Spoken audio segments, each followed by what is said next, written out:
The ship descended through Glacius Prime's atmosphere like a metal bird falling through gray clouds. Marcus Webb stood at the window and watched the ice world grow larger. He had been told this moon was one of the harshest places in the galaxy. Now he was about to experience it himself. The Vex had invited him here. They called it a trial. Marcus called it something different. He called it a test they had already decided humans would fail. The briefing had been clear enough. The Vex were a race of tall beings with smooth blue skin and eyes that glowed like stars. They came from warm planets where the temperature never dropped below 40 degrees. They had studied humanity for 8 months now. Their conclusion was simple. Humans were weak. Humans could not survive in extreme environments. Humans would die quickly in cold that would barely bother a Vex. Commander Zith had explained this with no emotion in his voice. Zith was the head researcher on the project. His eyes did not blink as he spoke about the data his team had collected. Core body temperature, metabolic rates, thermal regulation systems.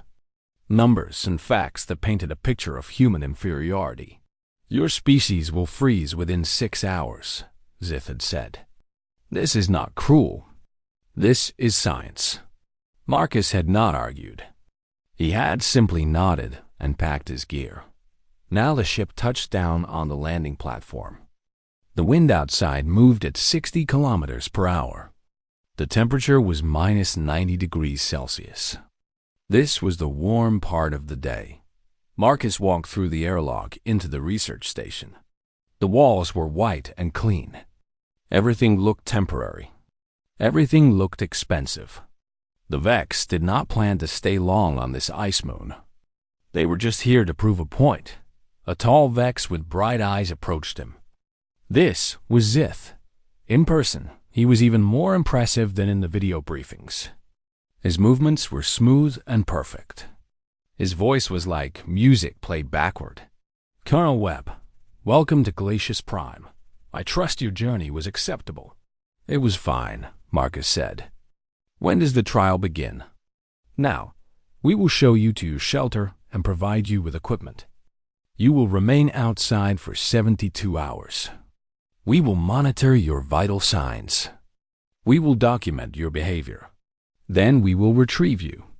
Or we will retrieve what remains of you. Marcus did not react to this.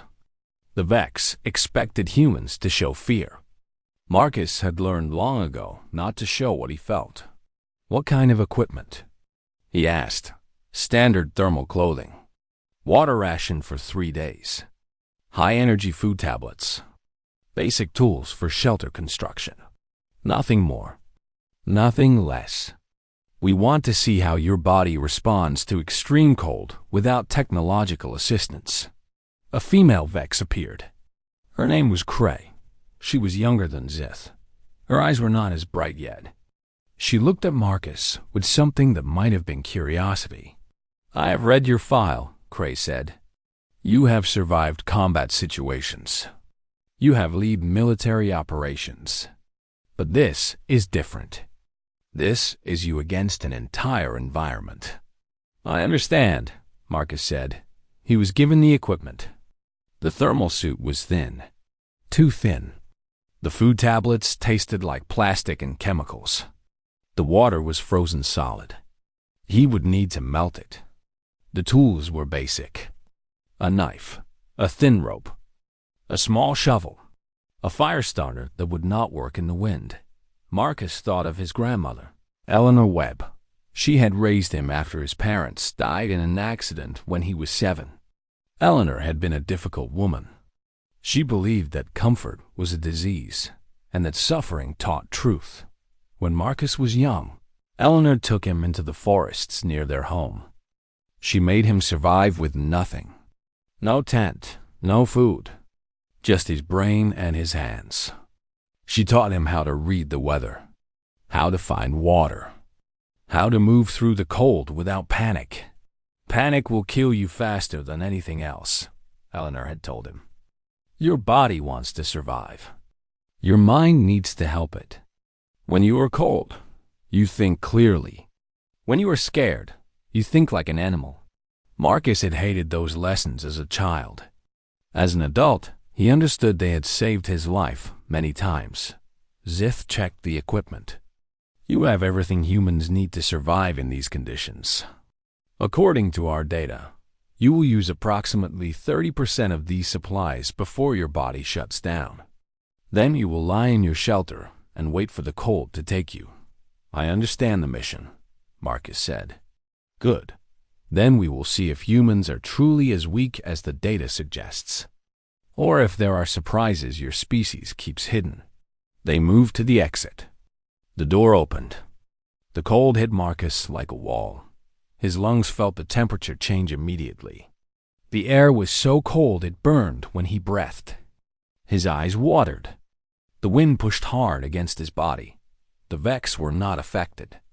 Their suits maintained perfect temperature. They stood in the wind like monuments. Your shelter location is marked on this device, Cray said. She handed him a small screen.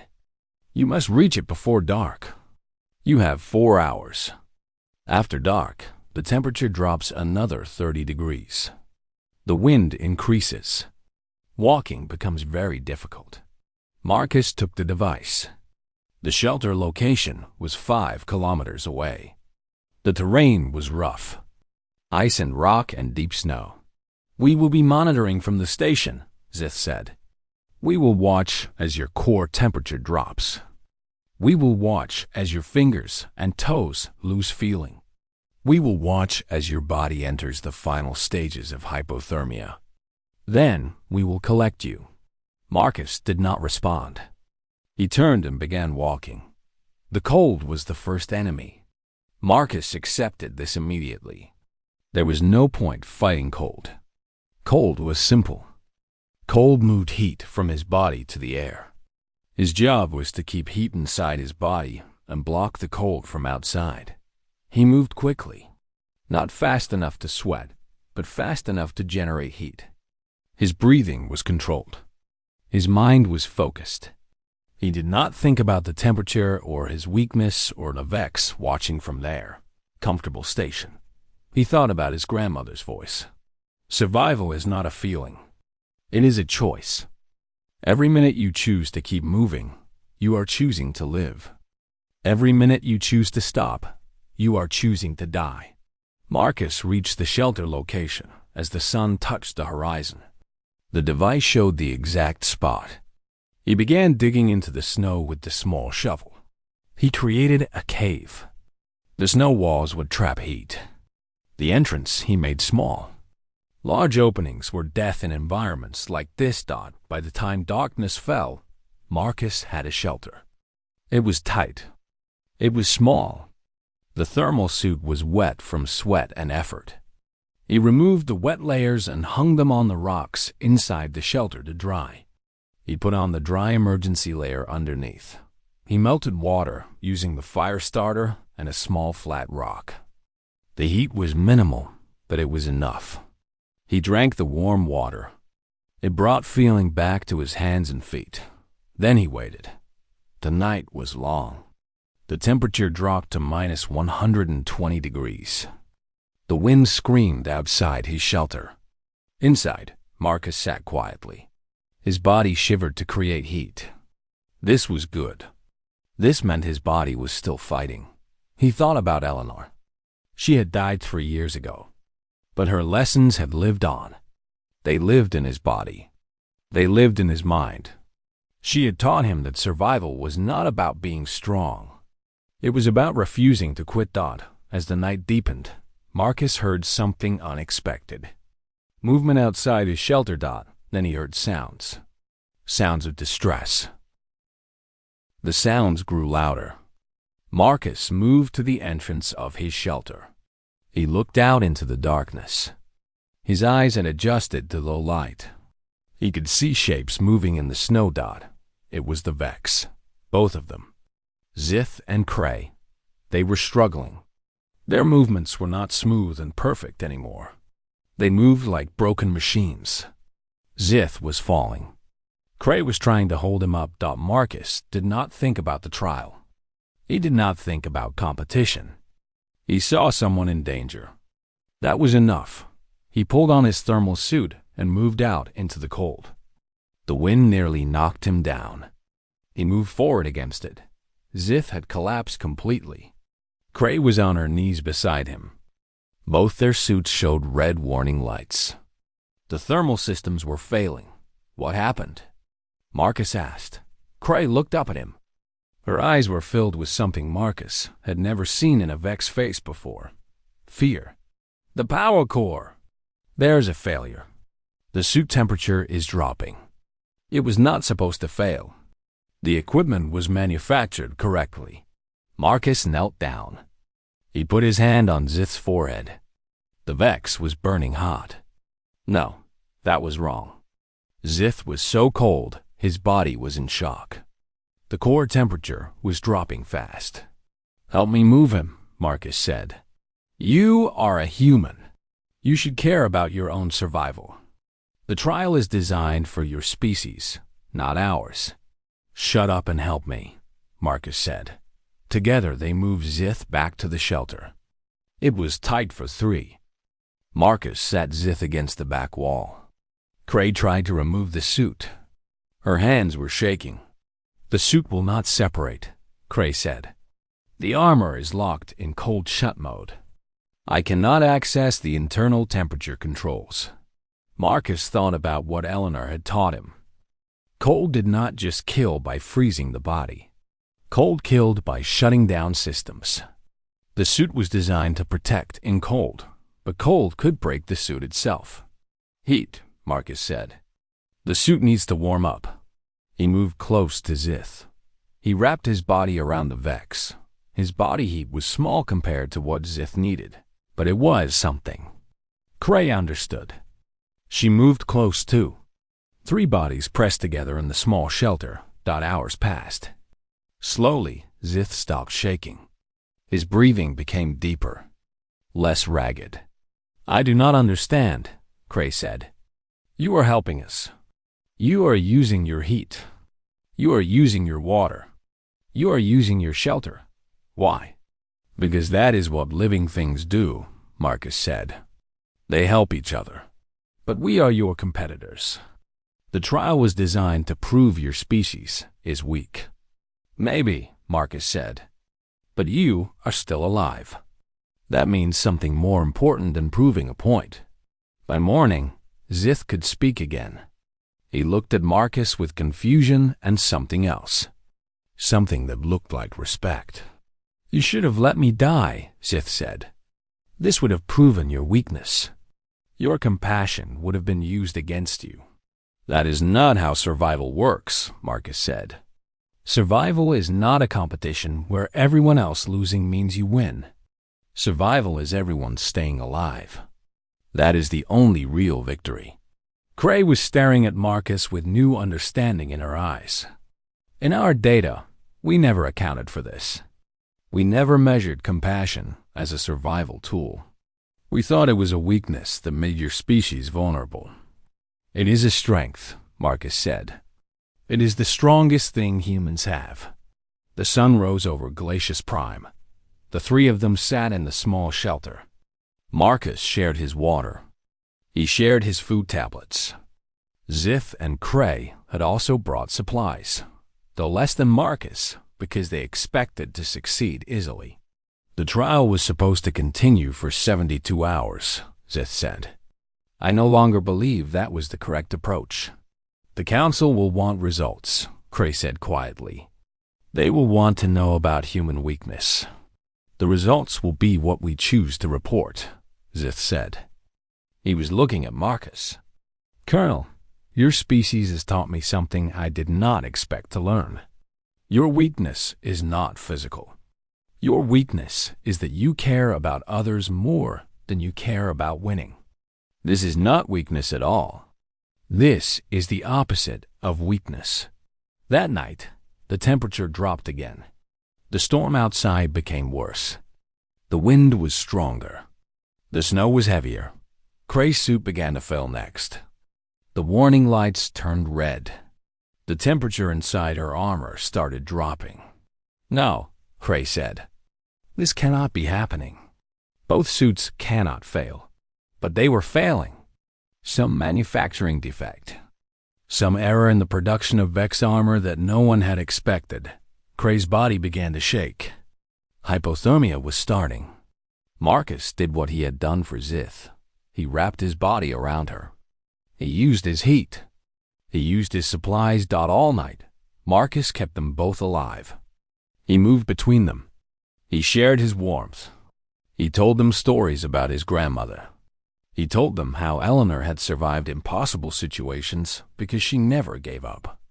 She was a hard woman, Marcus said. She was cruel sometimes. She made me suffer. But she taught me that suffering is just experience. And experience is the thing that keeps you alive. By the second morning, both Vex were stable. They could eat. They could drink. They could think clearly again. Zith looked at Marcus with new eyes. You have no advantage here. You are not warmer than us. You are not stronger. Yet, you have survived. More than that, you have kept us alive, too. I had a good teacher, Marcus said. This Eleanor Webb, your grandmother. She's no longer living? No, she died 3 years ago. But she is still living through you. Through the things you do. Through the choices you make. Marcus had never thought about it that way. But Zith was right. Eleanor was not dead. She was alive in every survival decision he made. She was alive in every choice to help someone else instead of just thinking about himself. The shelter was crowded now. 3 beings packed into a space meant for one. But it was warm. Outside, the storm raged. Inside, there was safety. Cray was sleeping against Marcus's shoulder. Zith was watching the small entrance to the shelter. When the trial ends, we must return to the station, Zith said. But I will not report what the council expects to hear. I will report what I have learned. I will report that humans are the strongest species we have encountered. Not because of their bodies, but because of their hearts. Marcus said nothing. He just closed his eyes and rested. In the darkness, he could hear Eleanor's voice. Survival is not about being better than anyone else. It is about being the kind of person worth surviving for. That was the real lesson. And Marcus had just taught it to 2 alien beings who came to prove the opposite. The 3rd day on Glacius Prime began with surprising news. The research station had been monitoring them the entire time. The data showed everything. Marcus's vitals. Zith's suit failure. Cray's collapse. All of it had been recorded. But instead of pulling them back to the station, the Vex Council sent a new message. The trial would continue. They wanted more data. They wanted to see how Marcus would handle keeping 2 injured aliens alive while dealing with the extreme environment. Zith read the message twice. His expression did not change, but Marcus could see the conflict in his eyes. They fear us now, Zith said quietly. Not fear in the way we fear the cold. Fear in the way one powerful being fears losing power. What do you mean? Marcus asked. The council believed our species was superior to yours. We had the technology. We had the strength. We had the understanding of the galaxy. But you have shown them something they did not account for. You have shown them that none of that matters if you cannot choose compassion when it is difficult. The trial continued. Over the next days, Marcus taught Zith and Cray everything Eleanor had taught him. He taught them how to move in the cold without wasting energy. He taught them how to recognize the signs of hypothermia in their own bodies. He taught them how to stay mentally sharp when the environment was trying to kill them. Cray learned quickly. She was young, and young beings could change their thinking more easily than old ones. She began to see survival not as a competition, but as something that required cooperation. Where I am from, Cray said one night, the strong survive and the weak are removed from the population. This is considered correct. This is considered the natural way. On Earth, the way I was raised, the strong help the weak, Marcus said. Because we are all part of the same community. If everyone dies except the strong, then the strong die too. They just die alone. Zith listened to these conversations. He did not speak much, but Marcus could see him processing the information. He was comparing what Marcus was teaching them with everything the Vex Council had always believed. One morning, Cray asked Marcus a question that revealed how much her thinking had changed. If you had let me die, Cray said, and had let Zith die, you would have survived more easily. You would have had more food, more water, more shelter space. By helping us, you made your survival harder. Yes, Marcus said. Then why did you help us? Marcus thought about this. He thought about Eleanor. He thought about all the times she had made his life harder because she wanted him to be strong enough to help others. Because I would rather die with people, I tried to help than survive alone, Marcus said. Because that is the kind of person Eleanor made me.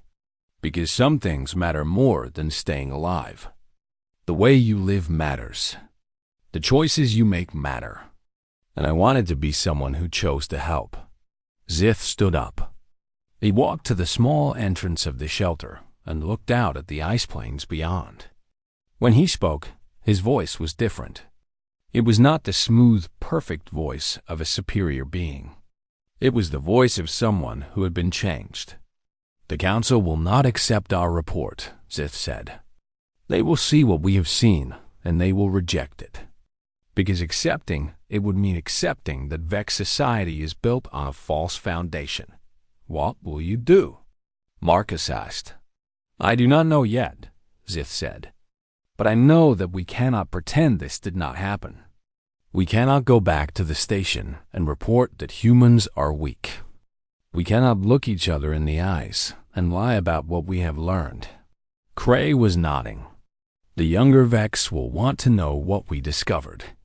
They will question the Council. The Council will lose control of the narrative. That is dangerous, Zith said. Powerful beings do not like being questioned. Yes, Marcus agreed. But dangerous is better than false. On the 5th day, a rescue ship arrived from the station. It was not supposed to come. The trial was supposed to last 7 days. But the Council had sent new orders. Retrieve the team immediately.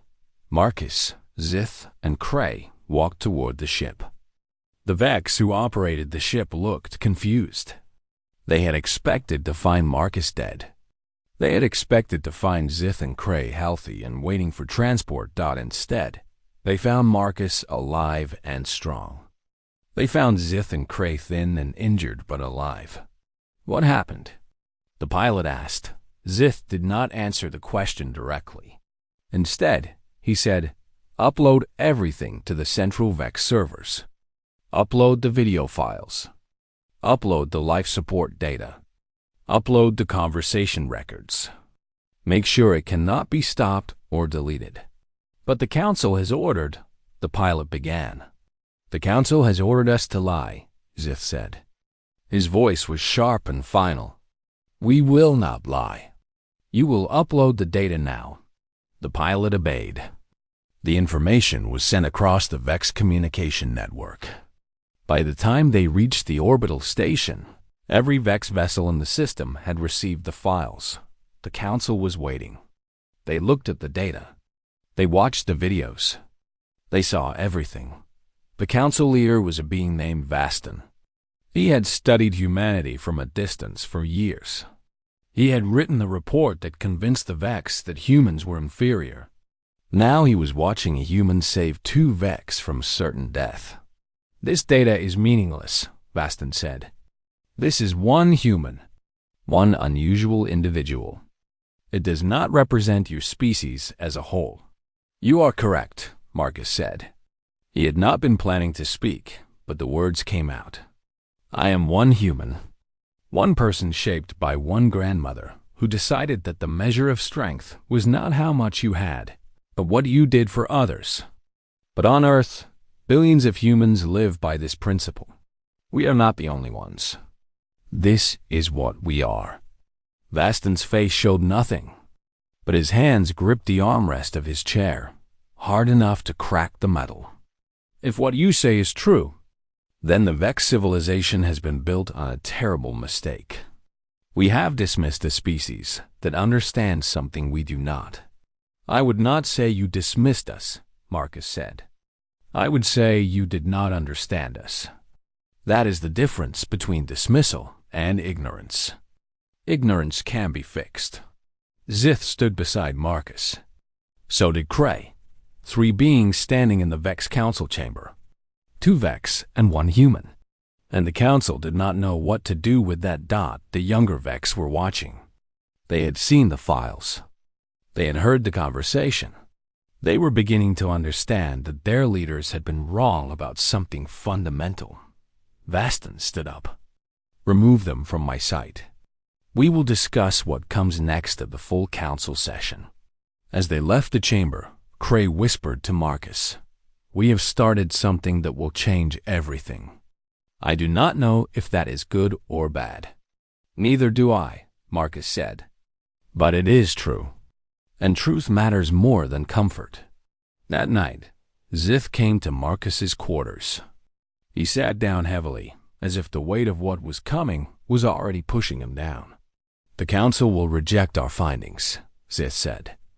"They will say we were compromised. They will say we developed false attachment to you. They will try to bury this. Then you will have to decide," Marcus said.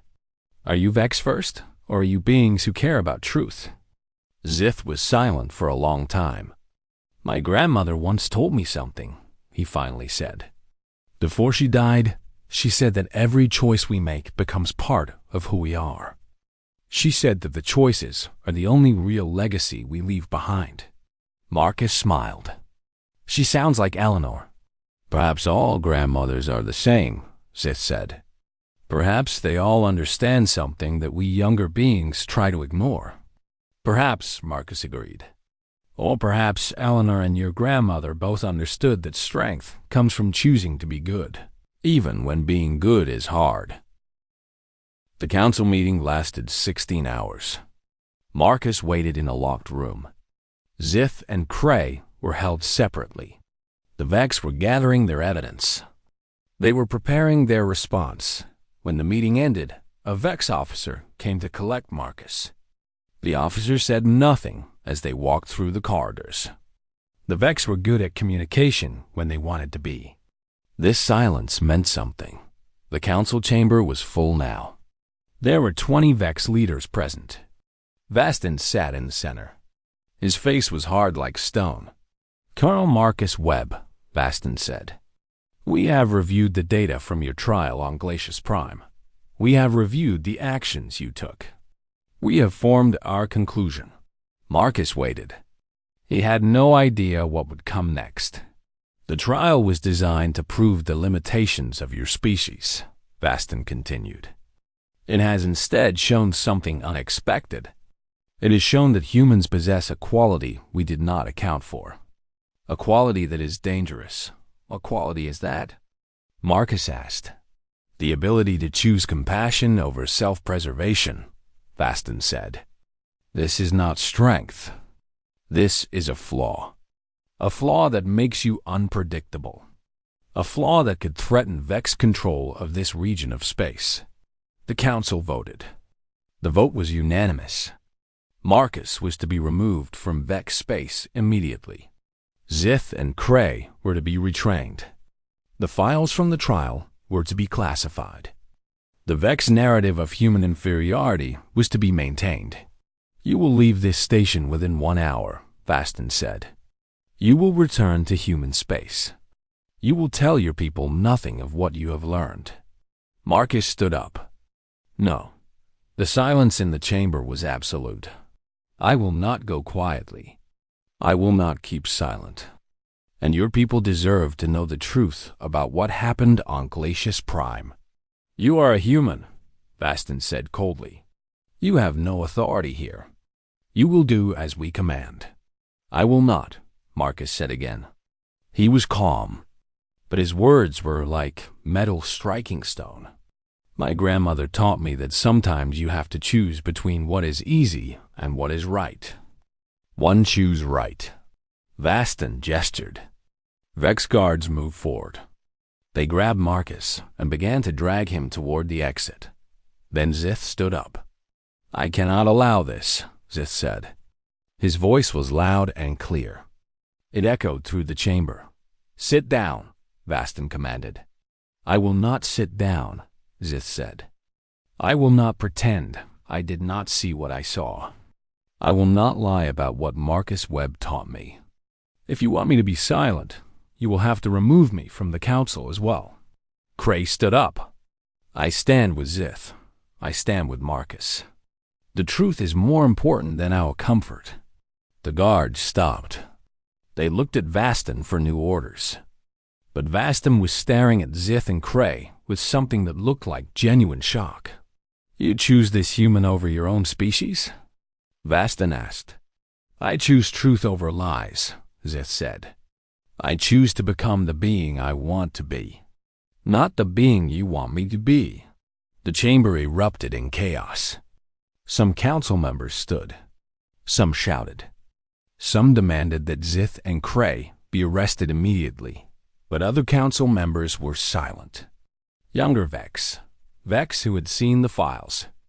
Vex who were beginning to understand that their civilization might have made a terrible error. Release him, said a younger Vex voice. Her name was Lysandra. She was one of the newer council members. If you release him, we will listen to what Zith has to say. If you arrest him, I will ensure that every Vex citizen knows you are afraid of the truth. This was a challenge. Vastin could see it. The council could see it.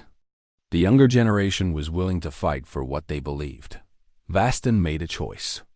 He gestured to the guards. They released Marcus. You have one chance.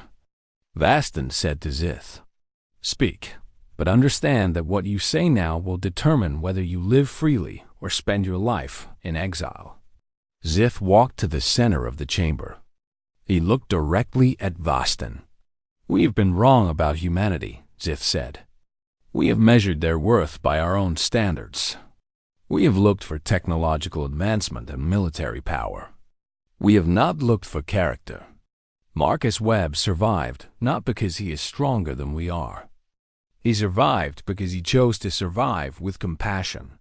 He chose to save our lives when it would have been easier to let us die. This is not weakness. This is the highest form of strength. Zith paused. The Vex Council fears this. We fear that if humans are superior in character, then our technological advantage means nothing. But I am telling you now that I choose to learn from Marcus. I choose to become better because of what he taught me. I choose this not as a Vex. I choose this as a being who wants to be worthy of the life I have been given. The chamber was silent again.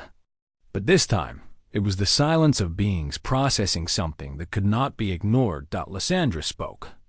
I call for a vote. Should we exile Zith and suppress the truth, or should we accept this new understanding of humanity and begin a new relationship with them? The vote was not unanimous this time. It was split. But the younger Vex voted for change. The older Vex voted for silence. 13 for change. 7 against. Vastin's face showed the complete loss of power. He stood up and left the chamber without speaking. Marcus was allowed to leave the station. But not alone. Zith and Cray left with him. They had chosen. They had decided that being true to themselves was more important than obedience to their leaders. Where will we go? Cray asked as their small ship separated from the Vex station. Somewhere new, Zith said. Somewhere we can build a better way. Somewhere we can teach what we have learned. Marcus looked out at the stars. Somewhere in that vast darkness was Earth. Somewhere there was a home he had left behind. But there was also something new waiting. There was the possibility of change. The possibility that one human's choices could ripple across an entire civilization and transform it. Thank you, Zith said to Marcus. for being the person Eleanor Webb made you. Thank you, Marcus said, for choosing to change even when it was hard. That took more courage than surviving. The ship jumped to faster than light speed. Behind them, Vex space was already beginning to shake with the questions that Zith and Cray had planted. The younger generation was questioning. The older generation was losing their certainty. One human and one grandmother's lessons had just changed the course of two civilizations. 3 weeks after leaving the Vex station, the plan changed. The Vex Council sent a message. They were ordering Zith and Cray back to face trial for betrayal. They were ordering them to return within 30 days or face permanent exile from all Vex space. Zith knew what this meant. Permanent exile from Vex space meant no access to Vex technology, no Vex support, no possibility of ever returning home. It meant becoming something other than Vex. We will go back to Glacius Prime, Zith said. The Council wants to prove that compassion is weakness. We will prove that it is strength. We will do this on their terms. On the ice moon. In the cold. They will make it worse this time, Cray said. They will not care about survival. They will want to break us. Then we will break in a way that matters, Marcus said. We will survive, and we will show the Vex exactly what we have learned. The ship landed on Glacius Prime again. But this time, it was not a controlled descent. The Vex Council had sabotaged the systems. The landing was hard and rough. The ship skidded across the ice and came to rest in a deep ravine. Zith checked the damage. The ship's systems were failing. The heating was offline. The communication equipment was destroyed. Food supplies were damaged. Water was contaminated. They have left us to die, Cray said quietly. Yes, Marcus agreed. But we know how to survive this now. All three of us know. The temperature was dropping. Night was coming. The storm season on Glacius Prime was beginning. The wind was starting to move like a living thing, pushing and pulling at everything in its path. Marcus took charge. He had done this before. He knew what needed to happen. We need shelter first, Marcus said. The ship is damaged, but it is still shelter. We secure the ship. We block the broken areas. We create a space that can hold heat. Zith and Cray moved with purpose. They had learned from the first trial. They understood that panic was death and focus was life. They worked for 6 hours straight. They sealed the broken areas of the ship with whatever materials they could find. They created barriers against the wind. They gathered all the usable supplies. The storm arrived suddenly. One moment there was wind. The next moment there was only chaos. Snow and ice moved like a wall. The temperature dropped below -130 degrees. Inside the damaged ship, the three of them huddled together. It was not comfortable. It was barely adequate. But it was survival. That night, Marcus told stories about Eleanor. He told them about the time Eleanor had been caught in a blizzard while hunting. She had walked for 12 hours in the cold. Her fingers had been frostbitten. Her toes had been frostbitten. But she had not stopped walking. She had not given up. She taught me that the body will want to rest, Marcus said. The body will want to lie down and sleep and let the cold take you. But the mind can say no. The mind can say, I will keep moving. The mind can choose to live. Cray was shaking from cold. Her Vex suit was damaged. The emergency heating was failing. She was experiencing true hypothermia for the second time. Marcus and Zith wrapped around her. They gave her their body heat. They kept her conscious by talking to her, forcing her to respond, forcing her to think. The storm raged for 2 days. 2 days of wind that sounded like screaming. 2 days of cold that tested the limits of their survival. On the second night, Zith's emergency suit battery completely died. He was now relying completely on Marcus and Cray for warmth. He was now as vulnerable as a human. "This is what you experience always," Zith said to Marcus. "This vulnerability. This dependence on others. You choose compassion while in this condition. You choose to help while you are suffering yourself. Because suffering is just the price of being alive," Marcus said. "It is not special. It is not unique. Everyone suffers. The question is what you do with the suffering. Do you let it make you cruel? Or do you let it make you kind?" By the third morning, the storm was passing. The wind was decreasing. The temperature was still deadly, but it was becoming manageable. They had survived. All three of them. Not because they were superior, but because they refused to let each other die. The communication equipment was destroyed, but Zith was an engineer. He spent the next day working on the ship's systems. He managed to get a basic distress beacon working. Not powerful enough to reach Vex space, but powerful enough to reach human space. Powerful enough to reach Earth. "Help will not come from the Vex," Zith said, "but it will come from your people." "My people will come," Marcus said, "because they will know that I sent a signal. Because humans do not leave their own behind." "How long until they arrive?" Cray asked. 5 days maybe. Maybe 10. It depends on how close human ships are to this region. We have food for 12 days, Marcus calculated. If the humans arrive within 12 days, we survive. "And if they do not?" Cray asked. "Then we survive anyway," Marcus said. "We survive by continuing to survive. Day by day, hour by hour, minute by minute. That is what Eleanor taught me." Over the next 5 days, Marcus taught Zith and Cray how to maintain hope. Not false hope. Real hope. The kind of hope that comes from understanding that you have already survived the worst. The kind of hope that comes from knowing you have friends beside you. Zith recovered fully. Cray recovered slowly. By the 5th day, both of them were strong enough to help with the work of maintaining the shelter and rationing the food. On the morning of the 6th day, they saw the ship thought it was a human vessel. The kind that Marcus had served on many years ago. The kind that his civilization sent to rescue its own people. The ship landed carefully. Soldiers emerged in protective suits. They saw Marcus and they saw 2 Vex. "We have injured," Marcus said. "Non-human. They chose to help me instead of obeying their own government. They are now my responsibility. They come with me, or I do not come." The human commander looked at Marcus, then looked at Zith and Cray, then made a decision. "They come," the commander said. "Anyone who stands with one of ours stands with all of us."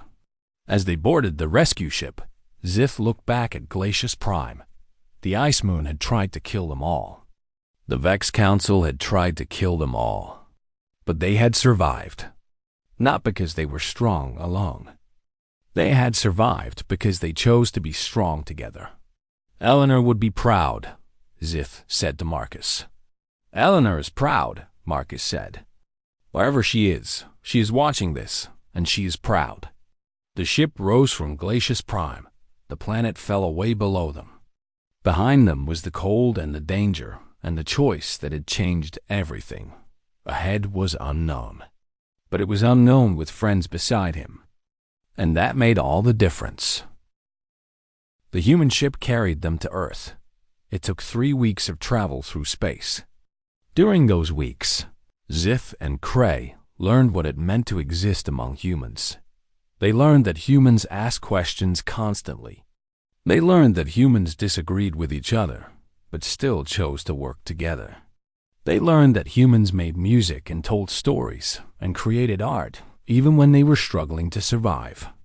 "Your species is beautiful," Cray said one night as she watched humans eating together in the ship's common area. "We thought you were primitive because you did not have advanced technology. But technology is nothing compared to this. What is this?" Marcus asked. "Community," Cray said. the genuine desire to take care of each other. Not for survival, not for advantage, just because you are together. When they arrived at Earth, the response was immediate. The media wanted stories. The government wanted reports. The military wanted debriefing. But Marcus had one priority first. He went to Eleanor's grave. She was buried in a cemetery outside the city where Marcus had grown up. Her tombstone was simple. It said only her name and the dates. It did not say anything about her wisdom or her strength or the way she had shaped an entire civilization through one grandson. Marcus placed his hand on the cold stone. Zith and Cray stood behind him. She never knew how much her lessons would matter, Marcus said. She never knew that the things she taught me would help save an entire species from itself. But she knew something, Zith said. She knew that teaching you to be good was important. She did not need to know the full results. She just needed to believe in the importance of the work. That is the kind of wisdom that transcends species, Cray added. News of Zith and Cray's presence on Earth spread quickly. The Vex Council was furious. They demanded that the two Vex be returned immediately. They threatened military action, but something had changed in Vex space. The young Vex had already heard about the trial. They had already seen the data. They had already begun to question whether their leaders were right. Lysandra, the young council member who had voted for change, made a bold move. She contacted Earth directly. She called for an official meeting between Vex leadership and human leadership. We need to tell them the truth, Lysandra said to the Human Council. We need to tell them that we sent Zith and Cray to prove humans were weak. We need to tell them that instead, humans taught us what real strength is. The Vex Council was forced to respond. They could not ignore a direct challenge from Lysandra and the younger Vex generation. They sent a delegation to Earth to meet with human officials. The meeting took place in a large hall. On one side sat the old Vex Council. On the other side sat humans chosen to represent Earth. In the middle sat Marcus, Zith, and Cray. Vaston, the old council leader, spoke first. We sent Colonel Marcus Webb to demonstrate human weakness, Vaston said. His voice had no emotion. Instead, he demonstrated something we did not expect. He demonstrated that humans choose to care for others, even when it puts them in danger. This is not strength in the way we understood strength. This is something else. It is the only real strength, Marcus said. Everything else is just power. Real strength is the ability to choose to be good, even when you are afraid. Vaston looked at Marcus for a long moment. Your grandmother taught you this? Yes, Marcus said. She taught me that strength is not about being the best or having the most. Strength is about being the kind of person worth knowing. The human representative, a woman named Patricia, stood up. The people of Earth are willing to form a real alliance with the Vex, not an alliance based on fear or dominance, but an alliance based on mutual respect and learning from each other. The old council members looked at each other. They could fight. They could refuse.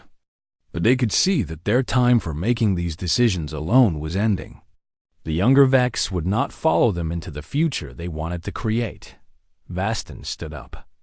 The Vex Council accepts this alliance. We will learn from humanity. We will teach you what we know. We will become stronger together than apart. It was not a complete surrender.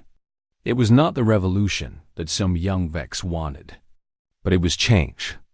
It was movement in the right direction. Over the next year, something remarkable happened. Human scientists and Vex scientists began working together. They shared technology. They shared knowledge.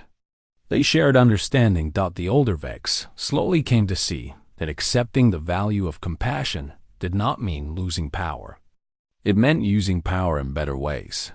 Marcus was offered a position as the first official liaison between humans and Vex. He accepted on one condition.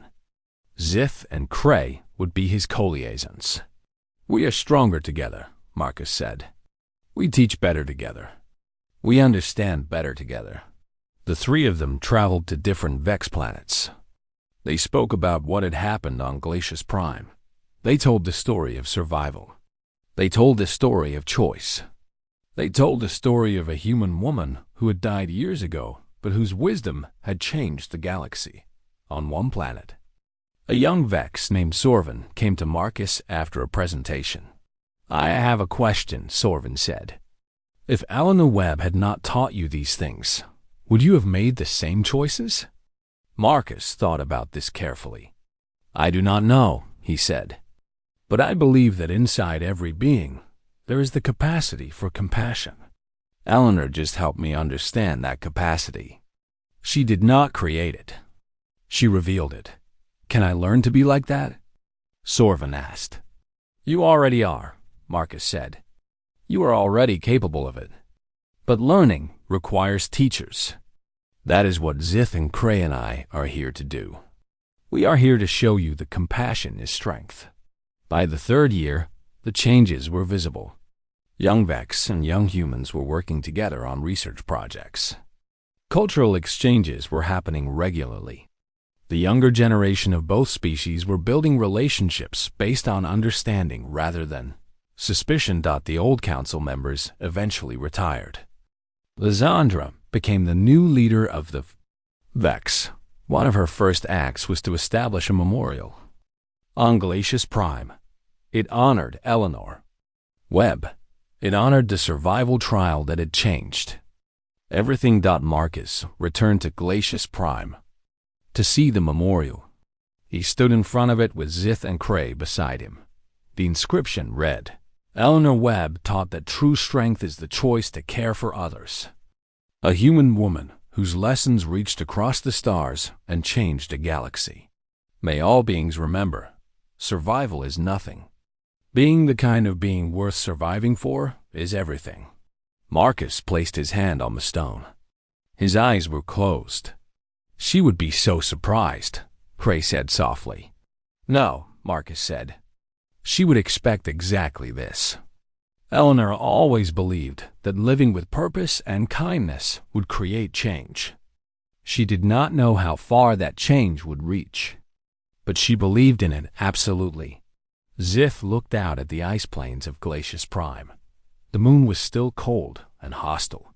The environment had not changed, but the beings who lived with that environment had changed. They had learned that cold and danger did not have to define them. Choice did. Character did. The decision to care for others did.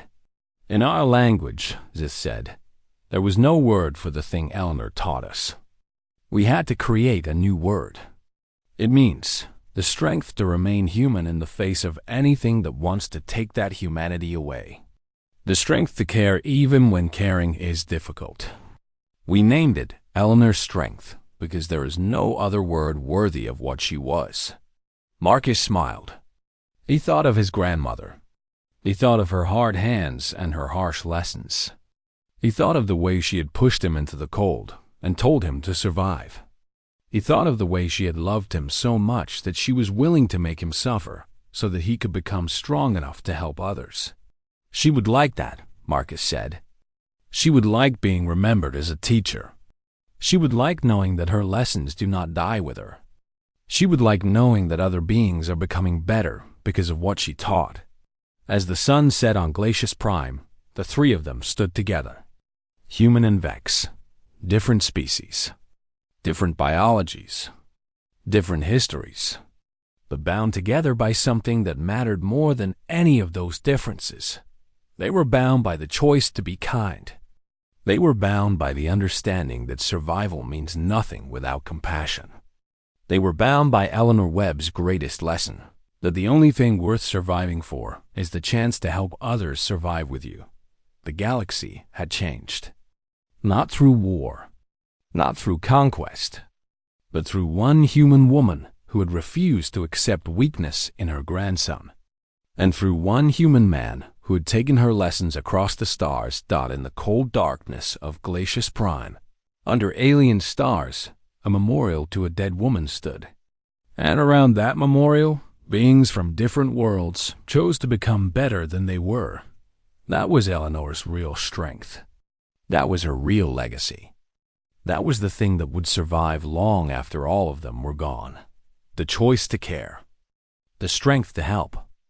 The wisdom to understand these things matter more than anything else the galaxy could offer. And in the years to come, when young Vex were confused or struggling, they would return to this story. They would return to the memorial on Glacius Prime. They would think of Eleanor Webb.